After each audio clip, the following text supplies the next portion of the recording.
بسم اللہ الرحمن الرحیم ایاک نعبد و ایاک نستعین۔ میں آج اپنے ان سارے پاکستانیوں کا شکریہ ادا کرنا چاہتا ہوں کہ جو آج سڑکوں پہ نکلے، جنہوں نے مظاہرے کیے، پروٹیسٹ کیا، ایک الیکشن کمشنر کے ایک جانبدار فیصلے، ایک سازش کا حصہ بن کے، ایک مافیا کا حصہ بن کے اس نے جو فیصلہ کیا آج، اور جس کی وجہ سے میری قوم سڑکوں پہ نکلی، میں سب کا شکریہ ادا کرنا چاہتا ہوں۔ پہلے تو میں اپنی قوم کے سامنے یہ رکھنا چاہتا ہوں یہ کیا فیصلہ ہے، یعنی یہ توشہ خانہ کیا چیز ہے۔ توشہ خانہ وہ ہے کہ جب ملک کا پرائم منسٹر، اس کے وزیر، اس کے آرمی چیف، ان کو جب پریزنٹس ملتے ہیں، جب وہ اقتدار میں ہوتے ہیں، تو جب ان کو تحفے ملتے ہیں، تو یہ جو سارے تحفے ہیں یہ جاتے ہیں توشہ خانہ کے اندر۔ ایک پورا ریکارڈ ادھر قائم کیا جاتا ہے۔ اس توشہ خانہ سے ایک قانون کے تحت آپ فیصلہ کر سکتے ہیں کہ میں ایک آدھی قیمت، ہمارے دور میں آدھی قیمت ہم دے کے ہم وہ خرید سکتے ہیں وہاں سے۔ سارا ریکارڈ اس کا ہے پڑا ہوا ہے توشہ خانہ میں۔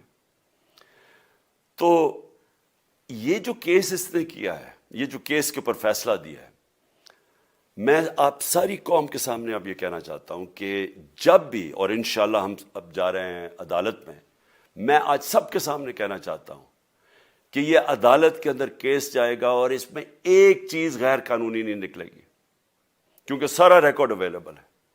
اور جنہوں نے قانون توڑا ہے، توشہ خانہ کا قانون کس نے توڑا ہے؟ آصف زرداری نے اور نواز شریف نے۔ کیسے توڑا ہے؟ انہوں نے 4 مہنگی گاڑیاں اس توشہ خانہ سے نکالی ہے۔ قانون یہ کہتا ہے کہ آپ گاڑیاں نہیں نکال سکتے، مجھے بھی ملی تھی۔ تو ان کے کیس تو سنے نہیں، ان کے 10 سال سے کیس پڑے ہوئے ہیں جو انہوں نے یہ گاڑیاں غیر قانونی طور پہ نکالی تھی۔ اور وہ جو کہ سارے میرے وکیل نے آج قوم کے سامنے بتایا کہ سارا ریکارڈ اویلیبل ہے، اس کے اوپر اس نے یہ فیصلہ کیا۔ تو پہلے تو ہم جائیں گے انشاءاللہ عدالت میں، لیکن میں اس الیکشن کمشنر کے اوپر اپنی قوم کے سامنے اس کا ذرا اصلیت رکھنا چاہتا ہوں۔ یہ وہ آدمی ہے جو پچھلے 2.5 سال سے ہمارے خلاف فیصلے دے رہا ہے۔ 8 یا 9 دفعہ اس نے ہمارے خلاف فیصلہ دیا، ہم عدالت میں گئے اور عدالت نے اس کے فیصلے اوور ٹرن کر کے ہمارے حق میں فیصلے دیے، کیونکہ اس کے جو فیصلے تھے وہ غیر جانبدار نہیں تھے۔ ہم ای وی ایم مشینز کے اوپر کوشش کرتے رہے کہ اس ملک میں صاف اور شفاف الیکشن ہو، 2 سال کوشش کرتے رہے۔ اس الیکشن کمیشن نے پیپلز پارٹی اور نون لیگ کے ساتھ مل کے وہ نہیں ہونے دیا۔ ہم نے عدالت میں گئے کہ جو سینٹ کے اندر پیسہ چلتا ہے، سینٹ کے الیکشنز کے اندر، کہ وہ ووٹ ویریفائبل ہونی چاہیے، یعنی لوگوں کو پتہ ہونا چاہیے کہ آپ کے ایم پی کدھر ووٹ ڈال رہے ہیں۔ ہم سپریم کورٹ میں گئے، سپریم کورٹ میں اجازت دے دی کہ ووٹ ویریفائبل ہونی چاہیے، اس نے روک دی۔ اس کے بعد یوسف رضا گیلانی کا بیٹا پیسے دیتے ہوئے پکڑا گیا ووٹ خریدتے ہوئے، اس نے کوئی ایکشن نہیں لیا۔ یہ اس نے جب ہمارا یہ ابھی جو آڈیو لیکس ہوئی ہے، اس کے اندر کیا چیز آئی ہے سامنے؟ آڈیو لیکس میں یہ سامنے آئی کہ نون لیگ کے ساتھ بیٹھ کے یہ فیصلے کر رہا تھا کہ کون سے حلقے ہمارے کمزور ہیں اور کدھر پی ڈی ایم کی ووٹ جو تھی ہمارے حلقوں سے دگنی تھی۔ اس نے ان کے ساتھ بیٹھ کے فیصلے کیے۔ یہ جو ابھی حال ہی میں الیکشن ہوئے ہیں، اسی الیکشن کمیشن نے، اس نے پہلے بھی جب پنجاب کے بائی الیکشن ہوئے تب بھی پوری الیکشن کمیشن کی مشینری نے ان کی مدد کی، اور اس کے گورنمنٹ بھی پنجاب میں انہی کی تھی، گورنمنٹ کی مشینری نے بھی پوری مدد کی۔ اس کے باوجود دونوں دفعہ یہ الیکشن ہار گئے، اور الیکشن اس لیے ہارے کہ پاکستان کی قوم ان کو ریجیکٹ کر بیٹھی ہے، اور اللہ کا شکر ادا کرتا ہمارے ساتھ کھڑی ہے۔ جب ہماری گورنمنٹ گئی تب سے یہ مافیا کوشش کر رہا ہے کہ تحریک انصاف کو ختم کرنے کی۔ پہلے تو انہوں نے گورنمنٹ گرائی بیرونی سازش، پھر انہوں نے کروڑ روپیہ خرچ کیا، 20 یا 25 کروڑ روپے کی ووٹیں خریدی، لوگوں کو لوٹا بنایا، ہماری گورنمنٹ گرائی۔ اس کے بعد جب ہم نے مظاہرہ کیا، پرامن مظاہرہ، آئین اور قانون میں رہتے ہوئے، ہمیں آئین اجازت دیتا ہے پرامن احتجاج کرنے کی، ہم نے پرامن احتجاج کرنا تھا۔ انہوں نے جس طرح ایک بیرونی جو آج بھی وہ سائفر اویلیبل ہے جس میں واضح ہے کہ ان کو باہر سے مل کے انہوں نے ایک گورنمنٹ گرائی تھی. سب کو پتہ ہے سندھ ہاؤس میں 20 25 کروڑ روپیہ چلا اور گورنمنٹ انہوں نے گرائی. اس کے اوپر مظاہرہ ہم نے کیا 25 مئی کو. انہوں نے جس طرح کا ظلم و تشدد کیا ہمارے اوپر پاکستان کی تاریخ میں ایسے کبھی نہیں ہوا. عورتوں بچوں کے اوپر دیکھ رہے ہیں فیملیز, انہوں نے شیلنگ کی, گھروں میں گھس گئے رات میں, جو پنجاب پولیس کو انہوں نے استعمال کیا اور انہوں نے سمجھا کہ پارٹی کراش ہو جائے گی. پھر بھی نہیں ہوئی. پنجاب کے بائی الیکشن ہار گئے. پھر انہوں نے میرے اوپر کیسز کرنے شروع کر دیے. کبھی عدالت میں ایک کیس ہوتا ہے, کوئی 24 FIR ہے میرے اوپر. دہشت گردی کا میرے پہ کیس کر دیا. کیا کیس تھا؟ ساری دنیا میں رپورٹ ہوا وہ کیس. کیس کیا ہے کہ عمران خان کہہ رہا ہے کہ ریمانڈ پہ بھیجنے کے لیے ایک جس کے اوپر تشدد ہوا ہے, کسٹوڈیل ٹارچر ہوئی ہے شہباز گل کو, کہ ہم قانونی کارروائی کریں گے. اس کے اوپر دہشت گردی کا کیس کر دیا. تو پوری کوشش کرتے رہے نہ کسی طرح اس کو, کیونکہ میچ میں تو آپ کھیل نہیں سکتے تھے, تو عمران خان کو میچ سے نکال دو باہر. یہ شروع سے ان کی کوشش تھی. پتہ ان کو چل گیا کہ عوام آ گئی ہے کھڑی ہو ہمارے ساتھ. بڑے میں جلسے ہوئے ہیں, کبھی اتنے بڑے جلسے ہوئے ہی نہیں پاکستان میں. اور پھر یہ جو ابھی جو الیکشن ہوا ہے اس کے اندر پوری پلاننگ کرتے ایک کینڈیڈیٹ کھڑا کر کے پھر بھی ہار گئے. تو یہ مجھے پہلے ہی پتا تھا کہ انہوں نے اس کا رزلٹ کیا آنا ہے. میری ساری پارٹی کو پتا ہے, میں نے ان کو واٹس ایپ کیا, اپنے سارے لوگوں کو بتایا. مجھے کل رات میں نے سب کو بتا دیا کہ اس نے ڈسکوالیفائی کرنا ہے, کیونکہ یہ اس سازش کا حصہ ہے, یہ مافیا کا حصہ ہے. اور مافیا کیا کوشش کر رہی ہے یہ ذرا ساری قوم سن لو. جو پاکستان کی سب سے بڑی پارٹی ہے, جو فیڈرل پارٹی ہے, باقی پارٹیز تو اب صوبائی پارٹیز رہ گئی ہیں, چھوٹی سکڑ کے ہو گئی ہیں فیملی پارٹیز. جو سارے ملک کے اندر ایک فیڈرل پارٹی ہے اس کو ختم کرنے کی کوشش کر رہے ہیں.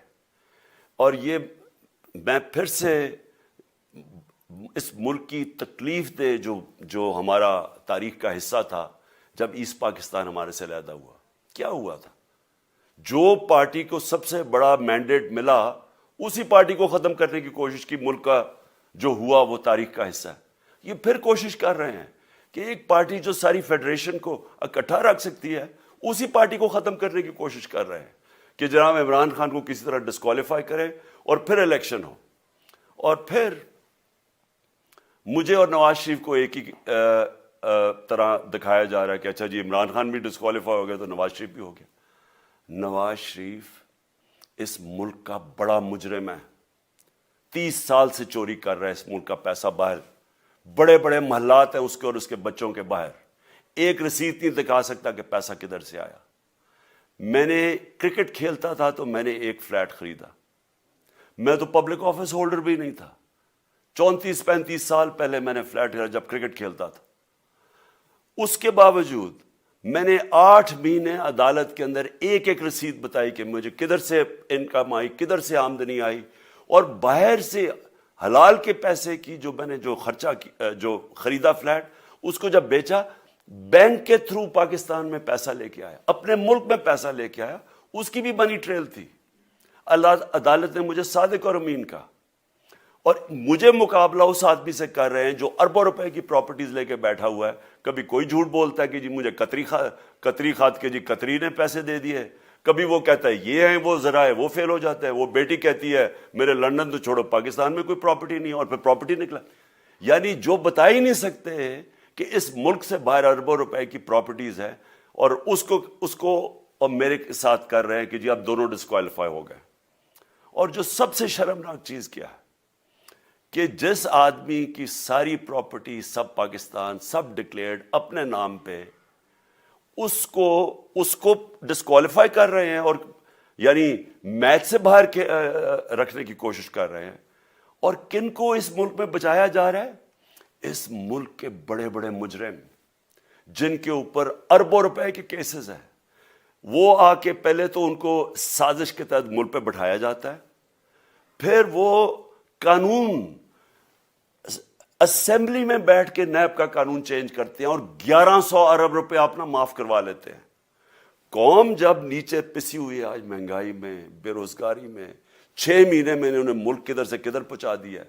آج دنیا کہہ رہی ہے کہ پاکستان قرضے نہیں اپنے واپس کر سکتا، ہمارے بانڈز کریش کر گئے ہیں، ہماری انڈسٹری نیچے جا رہی ہے، ہمارا فورن جو پاکستان میں ڈالرز آنے تھے ایکسپورٹس بھی نیچے جا رہی ہیں، ریمیٹنس بھی نیچے جا رہی ہے، ملک کی دولت کم ہو رہی ہے، گروتھ ریٹ نیچے چلی گئی ہے، کسان علیحدہ سڑکوں پہ نکلے ہوئے ہیں، ٹیکسٹائل انڈسٹری وہ 20% بند ہو گئی ہے. 6 مہینے میں وہ پاکستان کو یہاں لے کے آئے ہیں اور اپنے صرف پیسے بچا رہے ہیں، صرف آ کے اپنی چوری بچا رہے ہیں. اور جو آدمی 26 سال سے سٹرگل کر رہا ہے اس ملک میں، قانون کی بالادستی ہو، انصاف ہو، احتساب ہو، اس کے اوپر کیسز کر رہے ہیں اس طرح کے، صرف اور صرف میرا منہ بند کرنے کے لیے. میں آج اپنی ساری قوم کے سامنے یہ آپ سب کے سامنے یہ وعدہ کرتا ہوں کہ میری جتنی بھی زندگی ہے وہ ان چوروں کا مقابلہ کرنے کے لیے. میں اس کو سیاست نہیں سمجھتا، میں اس کو جہاد سمجھتا ہوں. یہ جو مافیا بیٹھا ہوا ہے جس کا یہ حصہ ہے یہ الیکشن کمشنر، میں جب تک زندہ ہوں میں ان کا مقابلہ کروں گا. میں اپنے سارے آج جو پروٹیسٹرز بیٹھے ہیں، میں آپ سب کو آج پہلے تو شکریہ ادا کرتا ہوں. اب میں کہتا ہوں کہ اب آپ پروٹیسٹ ختم کر دیں. آج آپ پروٹیسٹ اب ختم کر دیں، کیونکہ لوگ اس وقت مشکل میں ہیں اور میں نہیں چاہتا کہ میری قوم مشکل میں ہو. لیکن آپ سب تیاری کریں. میں نے کہا تھا مہینے کے اینڈ میں لانگ مارچ کروں گا، اور میں پوری طرح انشاءاللہ اس ملک کی تاریخ کی یہ سب سے بڑا پروٹیسٹ ہوگا. اور یہ صرف لانگ مارچ پہ ختم نہیں ہوگا، یہ میری حقیقی آزادی کی تحریک چلتی رہے گی جب تک اس ملک کے اندر قانون کی بالادستی قائم نہیں ہوگی. اس طرح کے چور، اس طرح کے ڈاکو، اس طرح کے مافیا، اس طرح کا یہ کرپٹ الیکشن کمشنر جب تک یہ بیٹھے ہیں میری یہ تحریک چلے گی. اور میں اپنی ساری قوم کو آج کہہ رہا ہوں کہ یہ ملک ایک فیصلہ کن موڑ پہ ہے. اگر ہم جو اللہ کا حکم ہے کہ ظلم اور ناانصافی کے سامنے کھڑے ہو، جہاد کرو، اللہ کا حکم ہے امر بالمعروف، اچھائی کے ساتھ کھڑے ہو اور اس طرح کے چوروں کے خلاف کھڑے ہو، جب تک ہم قوم اس فیصلہ کن وقت پہ اب جدوجہد کرنے کے لیے تیاری نہیں کریں گے، ہم ان چوروں سے اپنی جان نہیں چھڑا سکیں گے. جہاد اللہ نے ہمارے پہ فرض اس لیے کیا ہے کہ جب ہم ظلم کا مقابلہ کرتے ہیں اپنی بہتری کرتے ہیں، ظلم کم ہو جاتا ہے. جب ہم اس طرح کی ناانصافی اور ظلم کے سامنے سر جھکاتے ہیں ہماری معاشرہ تباہ ہو جاتا ہے. جب معاشرہ اچھے اور برے کی تمیز ختم کرتا ہے، یہ چور جا کے ملک کا فیصلہ کرتے ہیں، وہ معاشرہ کو تباہ کر دیتے ہیں. ہم آج اس فیصلہ کن وقت پہ کھڑے ہیں.